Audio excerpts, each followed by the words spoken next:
This happened over the course of a few months, during my freshman year of college. I guess the first time I was aware of it was when I went home for one of the breaks and found a letter waiting for me at my parents' house from someone I didn't know. In the letter, the person introduced himself as a friend. Maybe they went to college together, of someone I went to high school with. Someone I knew in high school, but nothing more than a good acquaintance. This new person included his real name and returning mail address. He said that he had seen my pic in my high school buddy's yearbook and was drawn to my picture, saying something like I seemed like such a nice, kind and sincere person. Right. Okay, I was a fairly good-looking girl, but nothing way out of the ordinary. Although my senior school pic showed off my long blonde hair, I otherwise had never thought that it was that good a pic. I had a dopey half-closed smile on my face because, at the time the pic had been taken, I still had braces on my teeth and hadn't wanted to smile in a way to show my teeth. I didn't really know what to make of the letter. I do recall that I was angry at my high school acquaintance, since I assumed that he had somehow set up the unknown guy to send me the letter as some sort of practical joke. However, the letter was definitely creepy, and that the guy already had plans for us getting together. He said he would like to take me out on his boat come summer, and we could water ski, etc. when the sank. I should know here that I grew up a few miles from one of the Great Lakes, and there was a big bay at the end of my street. All of which is to say that boating, fishing, water skiing, etc. were a big part of the local culture. Still, I did not water ski as fall, and I didn't want to learn. This all happened in the winter and spring of 1971, so no one had cell phones or ways to get in touch with old classmates. At that point, I just blew it off and figured nothing would come of it. The timeline got a little confusing after that, since it turned out that I got very sick in the middle of my spring semester. I ended up having to miss some school as I recuperated at my parents' home. I was very, very sick, with days spent flowing into and out of semi-cog. I was very weak, not eating, losing weight, etc. I could do very little other than lie in bed all day, sleeping most of the time. I was so sick, I couldn't even concentrate on the TV as a way to pass the time. It took a major effort for me to get up the energy even to go across the hall and use the bathroom. The days flowed into and out of each other, with me barely aware of what day it was. So, in the meantime, a second letter from this guy showed up at my parents' house. What has had me thinking about this recently is that a month or so ago, I was going through some old correspondence and found the second letter.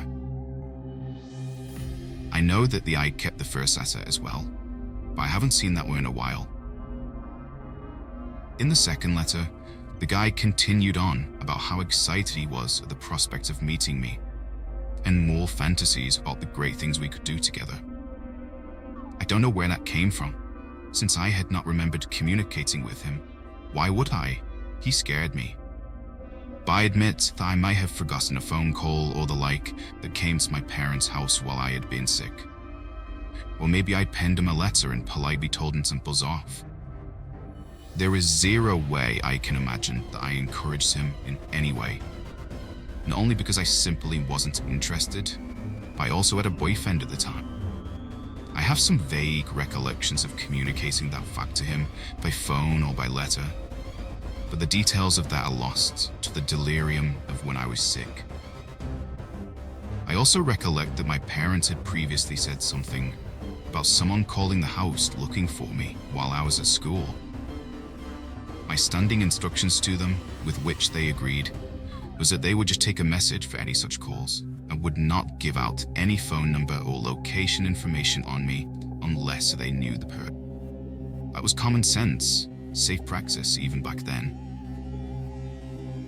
They would have simply held any mail that arrived for me until my next trip home. But I do clearly remember this part from my recovery period. One day, my parents' phone rang. At that point, I was still too sick to return to school, but was not as deathly sick as I had previously been. I had begun to be able to get out of bed for short periods of time and regain my strength. So, I answered the phone, and it was this guy. Back in the day, it would have been easy enough for him to find our phone number in phone book or directory assist, especially since we had a very unique last name, and he would have identified our home address as being in the town where I would have gone to school with our mutual acquaintance. I remember sitting on the stairs with the phone in my hand, listening to this guy. I was stunned. The only way he was able to get in touch with me directly was due to the fact that I was homesick and he had my parents' address and phone number. Otherwise, there was probably no way he would have been able to contact me at school. It would have been much harder for him to find out my mailing address or phone number there. In fact, I'm not even sure he knew why I was going to school. My head was swimming for a few reasons. The shock of him calling and the still weak state of my health. The 2 letters with a fleshed out fantasy about us meeting and things we would do. And this, and possibly other calls to my parents' home, had me creeped out. Even though the whole stalker phenomenon was not recognized thing back then, I intuitively recognized that this guy's behavior was becoming kind of stalkery. Somehow, I mustered the mental clarity and strength to politely but very directly tell this guy that I had been sick for a while, I had a boyfriend, but I was not interested in pursuing a relationship with him, and to please stop contacting. The end, I hoped. I admit that I was still frightened after that. He would somehow contact me again. Especially since I spent the following summer after my freshman year living with my parents. I never heard from him again.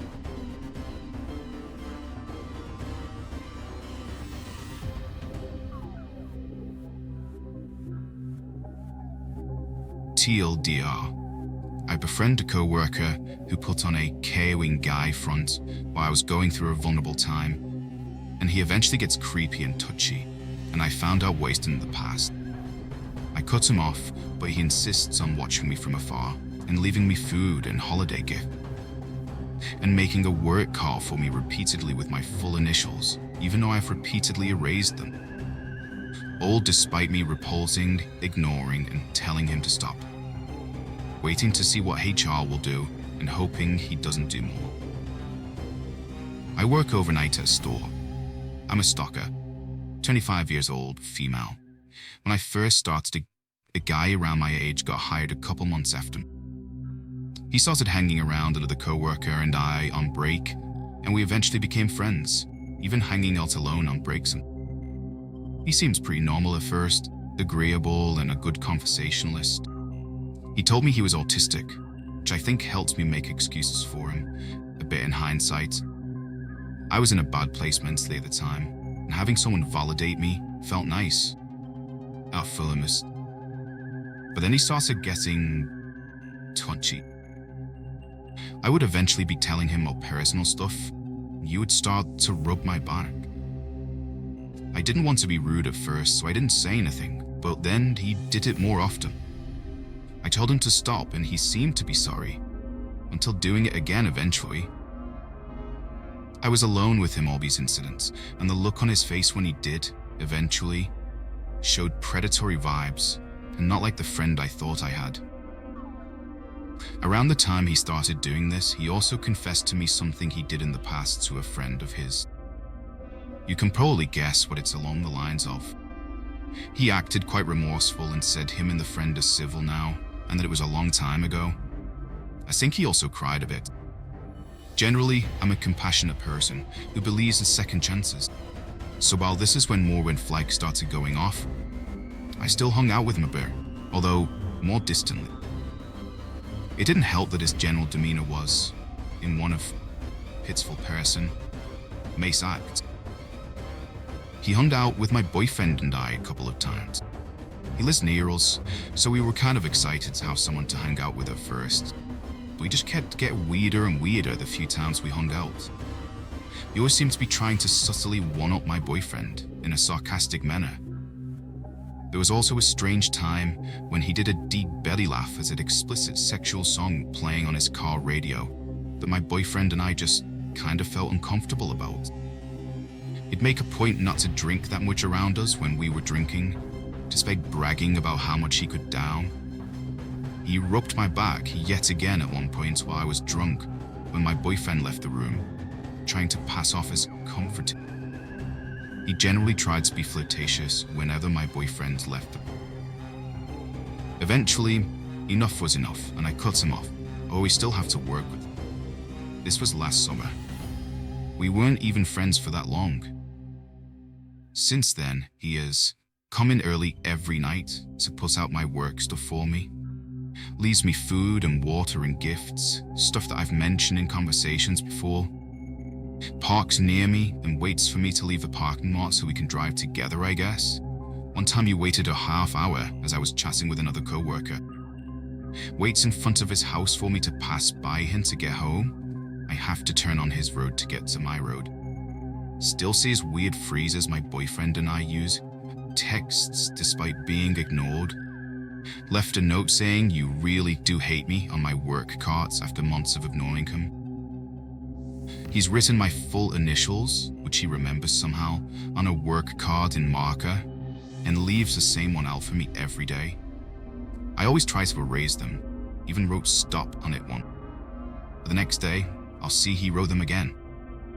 Oh, and whenever he walks by me, he looks sad or pissy. Managers have talked to him, and a reporter's going through HR right now, but I just hope he doesn't escalate. Despite being talked to, he still leaves the car as the default form, with some water, and rewrites my initial. He's so helpful and nice. No. Old dates. Nothing really has seemed to happen with HR so far, except for him no longer waiting for me in the parking lot. I guess the manager talked with him about that. I told him to stop leaving work cards out for me, and he acted like I was being unreasonable. Then he wrote my initials again on my work card while I wasn't working, as well as this smiley face, which it seems he can also draw on every window of my car the other day. Guess I left my doors unlocked because one was drawn on the inside. He's fucking obsessed.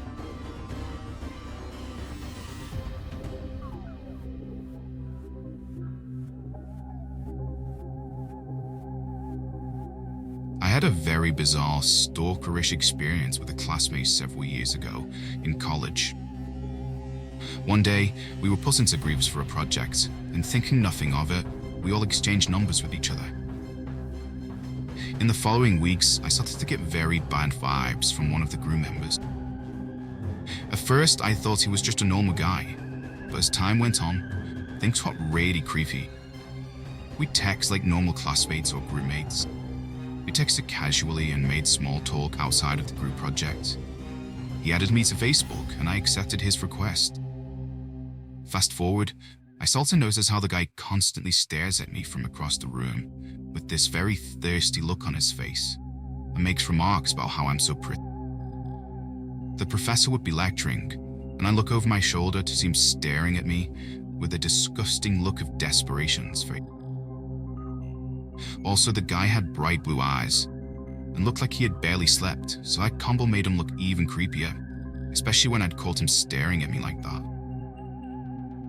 I started keeping my responses to him dry and only reached out to my other classmates regarding the project. This behavior continued for the duration of the class. Finally, when the class was over, I decided to block his number cold and delete him off Facebook. I thought I was done with him. I was wrong. The next day, I got a friend request from a very creepy account with a creepy-looking man on the profile riding a carousel horse. It was odd, and literally gave me the chills. Then, a few weeks following that incident, I started getting phone calls from an unknown number. I picked up and said hello, only to be greeted by a male voice that sounded like they were trying to make it deep on purpose when I'd pick up. They told me they were outside my house and watching me. I immediately froze, my heart pounding.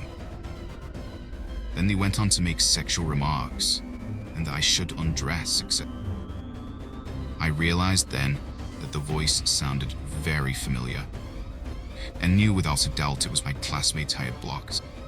But unfortunately at the time, I didn't know how I could prove it. I had called the cops and also threatened to call the cops thereafter. These calls went on for a year, until I finally changed my number. I haven't heard from him since. But years later, there was a break-in at my house where I had to call the cops again. To this day, I don't know if the incidences were related or not. And just glad that he's gone. The sheer terror I felt from those calls. I wouldn't be surprised if he had a history of rape and sexual abuse.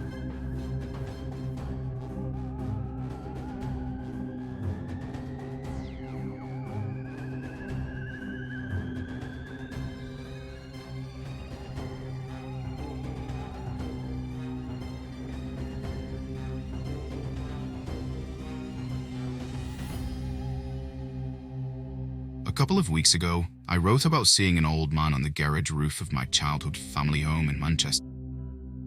After that rather harrowing encounter, I never saw him again. I never dreamt about him again, or even really thought about him. I did have another experience in the same house a couple of years later, which frightened me even more.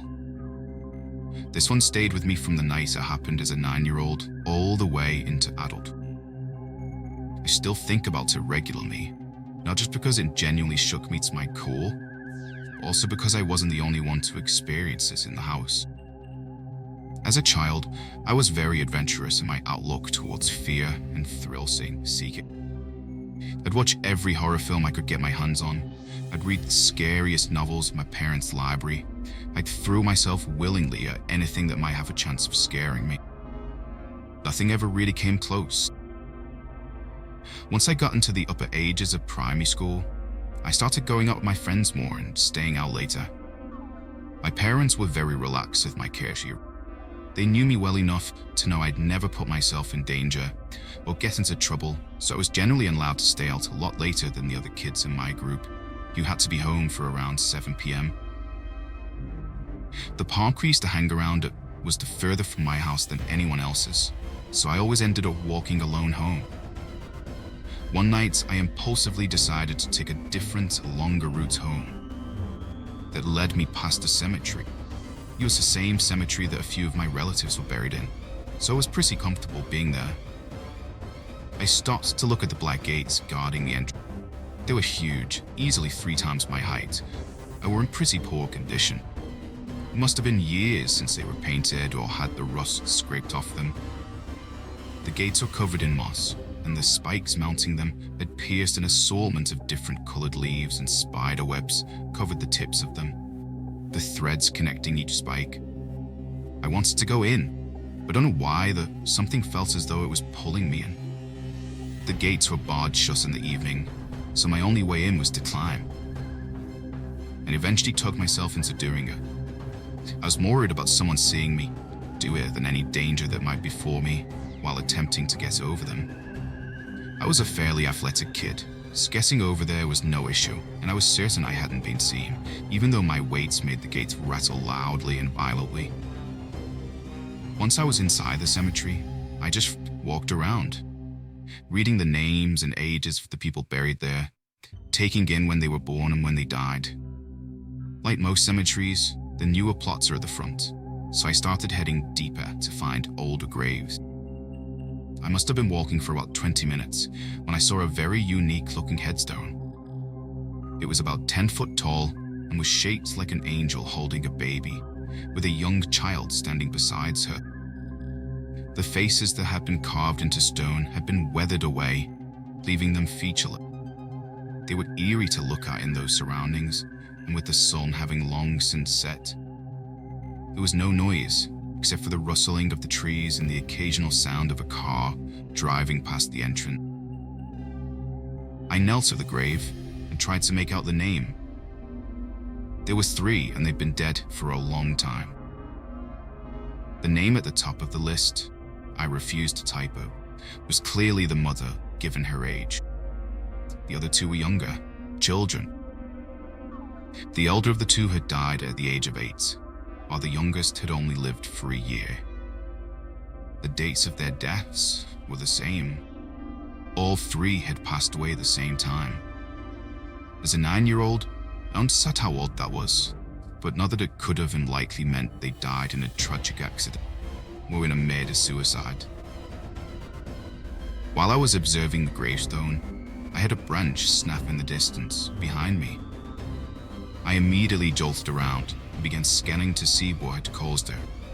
It was tough to see, but I couldn't make anything out. While my back was turned on the grave, the hairs on my neck tingled, like someone had blown on them. It was enough to tell me I shouldn't be there and I needed to leave. I ran towards the exit and scaled the gate without worrying how much noise I was making. Once I was over the gates, I began making my way home. Occasionally, I glanced back into the cemetery through the cast iron bars. I was being followed. I was sure of it. The graveyard was pitch black, but I could still make out the silhouette of a person walking alongside me, but much deeper in.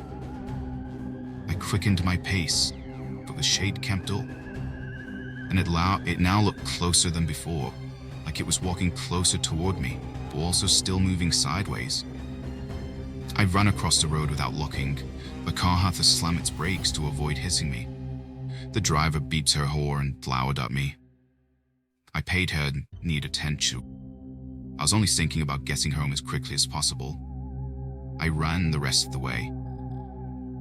By the time I got home, it was pretty late. My mom told me to get washed up and go straight to bed. I did as I was told. I wanted to put my time in the graveyard behind me and move on to a new day. While I was asleep, I kept dreaming about the cemetery and the silhouette had moved along beside me. Then I dreamt about the silhouette walking through the streets of my neighborhood and heading straight for my house. In the dream, the silhouette headed straight into my house, up the stairs and to my room. I woke from the dream and stared at my ceiling. I could see a small amount of light coming through my door. It was ajar. I never slept with my door open, and once shut, it was impossible for the door to open without turning the handle. My room is deathly silent as usual. I could hear someone walking around in the infinite darkness that was the floor space in my room when the curtains were shut.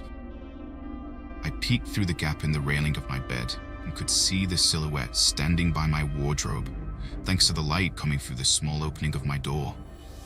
I shut my eyes and tried to regain my composure. I could hear it moving around. The noise stopped, and the usual silence of my room at night returned briefly. It was broken by the sound of my bunk bed steps groaning under the weight of someone climbing them. I heard the first step, then the second, and then the third. I opened my eyes to look and saw the shape looking back in my direction from the top of the steps. For a split second, I was transfixed. It wasn't a silhouette anymore. It was a woman, wearing a black dress with a veil covering her face. Her face had no features, just like the headstone I'd stopped to look at in the cemetery. Even without eyes, I could tell she was looking at me. I threw the covers over my head and hoped that would be enough to hide from her. It wasn't. I felt her weight shift from the steps onto the bed itself. I felt her edging closer to me. I could feel the weight of her on top of me. It was suffocating, crushing. She moved in the most unnatural way possible, more like a snake than a human. She was shifting up the bed and close to my face until she stopped. I knew her face and mine were now level. I shut my eyes again and told myself no matter what happened, I would not open them again. My covers were pulled away and I could feel her breath on me. It was odorless and cold, like the breeze that squeezes under a closed door. After what felt like an eternity had passed, I couldn't keep my eyes closed anymore. I opened them and looked at her. She wasn't featureless now. I could see her. I could see her old, freckled skin, her pointed nose and thin lips. Her eyes were closed, so tightly they looked sealed shut. Only a second had passed before I let out the biggest scream I had ever managed in my life. I wanted to wake up every person on my streets if possible. The woman slithered away without making a sound, without opening her eyes. I heard my parents' door open and the steps of my bed creaking. My mom and dad burst through my door and flicked my light on. As my eyes struggled to adjust, I could only make out the silhouettes of my parents and the woman. She walked right past them without them noticing. They spent the rest of the night reassuring me that it wasn't real. My dad took me back to my room after I'd started to calm down. I stepped in and saw a muddied footprint on my carpet. I pointed it out to my dad. He could see it too. I could see on his face he was uneasy about it. He suggested I stay in her room. Eventually, I managed to fall that to sleep. The next day, my parents agreed to swap our rooms. I never experienced anything paranormal in the house again. We moved about 2 years later. I know my dad will have convinced my mom to swap rooms. I didn't find out why until 3 years ago, when my dad passed away from cancer. On the evening of his funeral, me and my family stayed up talking about our lives together. My mom mentioned what happened that night, and I told everyone who didn't already know the story. When I finished it, my younger sister, who wasn't alive at the time this happened, and my mom shared a look. I asked them what it was for, and my mom told me that my dad had seen something almost identical to my experience. The same woman, the same feeling of her crawling towards him on the bed and just staring at him. He didn't tell me, because he didn't want to frighten me more about the whole thing, and once we'd moved and time had gone by, it was no longer something to even talk about. According to my mom, he'd seen the woman wandering in the house many times after her eye. My mom believes in the paranormal, but has never experienced anything herself. But she always said me and my dad were very receptive to things like that. The woman has haunted my dreams so many times over the years, and even now, despite the fact I live 100 miles from their home, there are times where I feel like she is watching me still.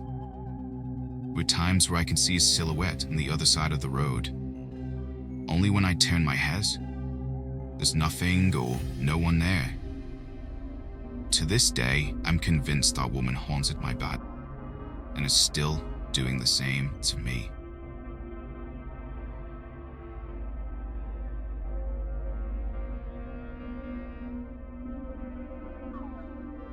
I've posted here before about my pedo neighbor, but this takes place a few years ago. It's just resifted my memory, IG. So, this happened I think in 2018 or 2019. My mum and I had taken her parents back home after they had dinner with us, I think celebrating a birthday maybe. As we turned the corner to head home, we see this woman and man arguing. My mum and I slow down to have a look, and I turn our loud music down so we can hear. We turn around, drive past it again. We did this 3 times before pulling over. We wanted to get an accurate feel for the situation and not overreact. Could just be a domestic argument or a drunken one. You pull over and see him raise a fist. This poor lady flinches and sobs so loudly. I call the police, my mom and I watching everything the whole time. We drive back around the corner to keep an eye on them as the woman is walking away from the man. This dude is following after her, yelling. As we park, we notice the cops. They've been driving by and notice the situation. We get out of the car and go see what's happening. We let the police know that we had called the cops, and they say they just received it themselves. They're struggling to push this man, in handcuffs, into the car. I think he was probably drunk. The lady hides behind my mom, sobbing and just rambling, not making any sense. She's very small, maybe just under 5 foot. My mom's blocking her with her own 5'1" form, hiding this poor woman from the angry man, who's swearing up a storm. I put myself between the man in the cop car and my mum and this lady, just in case. We're there for under an hour maybe. The man is her husband. He's abusive. She's tried leaving, but she can't leave her son behind. She's too scared. She lives with her husband and his mother. He joins us not long after the man's handcuffed. She tries to comfort the woman. She's just as scared of the mother as she is the husband.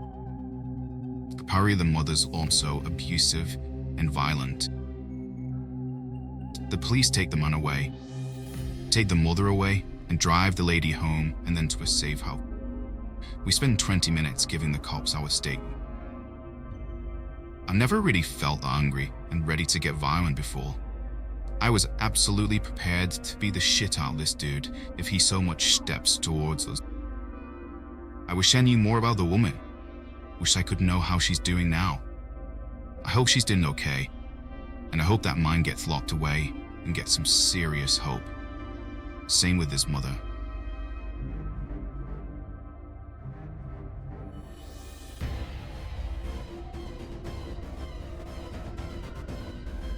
Back when I was in college in the mid-1970s, I was, as usual, traveling alone by car between my hometown and where I went to school. I didn't have much money then, so stayed in a cheap motel for the night. It was one of those old-fashioned motels with all the doors opening to the outside parking lots. I checked in and headed to my room. I should mention that this was before motels were quite as careful as they are now in safeguarding guests' identities. Back then, they would give you your room key, actual keys before the use of key cards, which normally had the room number on them. It would even announce out loud what room you were staying in. Anyway, fast forward a little while from checking in, and I was just hanging in my room. I heard a knock at the door. Being young and not that used to staying in motels at all, much less alone, I figured the person at the door must be someone from the motel, that perhaps I had left something of a desk while checking in. So I opened the door without asking who it was. There stood a strange man, someone I recognized as having been in the lobby when I was checking in. I stood there in shock, not sure if I should be frightened or what. I did know, however, I did not like the situation. I asked what he wanted. Did. Me and my buddy wanted to know if he wanted to come down to our room and smoke some weed with us and party for a while. OMFG. At that point, I became alarmed, but was also afraid to do anything like slam the door, because I thought he might barge in or get aggressive.